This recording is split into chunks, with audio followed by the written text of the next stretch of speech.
Breaking news చూస్తున్నాం. భారత ఉపరాష్ట్రపతి ఎన్నికల వేళ ఢిల్లీలో బీజేపీ పార్లమెంటరీ బోర్డు సమావేశం ప్రారంభమైంది. ఎంతో ప్రత్యేకత ఉన్న ఈ భేటీలో ప్రధాని మోడీ, కేంద్ర మంత్రులు జేపీ నడ్డా, అమిత్ షా, రక్షణ మంత్రి రాజ్నాథ్ సింగ్ పాల్గొనున్నారు. ఈ సమావేశంలో ప్రస్తుతం ఉపరాష్ట్రపతి అభ్యర్థి ఎంపికపై చర్చ జరుగుతున్నట్లుగా తెలుస్తుంది. ఇప్పటికే ఉపరాష్ట్రపతి పోటీలో నిలవాలని ఇండియా కూటమి ప్రయత్నిస్తుంది. ఈ నేపథ్యంలో ఎన్డీఏ కూటమి ఎవరిని అభ్యర్థిగా తీసుకుంటుందనే దానిపై తీవ్రమైన ఉత్కంఠ కొనసాగుతుంది.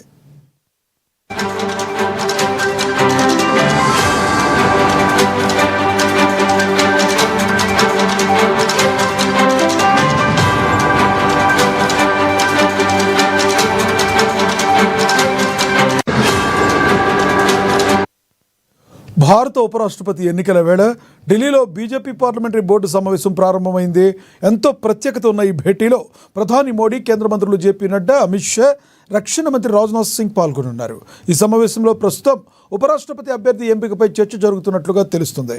ఇప్పటికే ఉపరాష్ట్రపతి పోటీలో నిలవాలని ఇండియా కూటమి ప్రయత్నిస్తుంది. ఈ నేపథ్యంలో ఎన్డీఏ కూటమి ఎవరిని అభ్యర్థిగా తీసుకుంటుందనే దానిపై తీవ్ర ఉత్కంఠ కొనసాగుతుంది.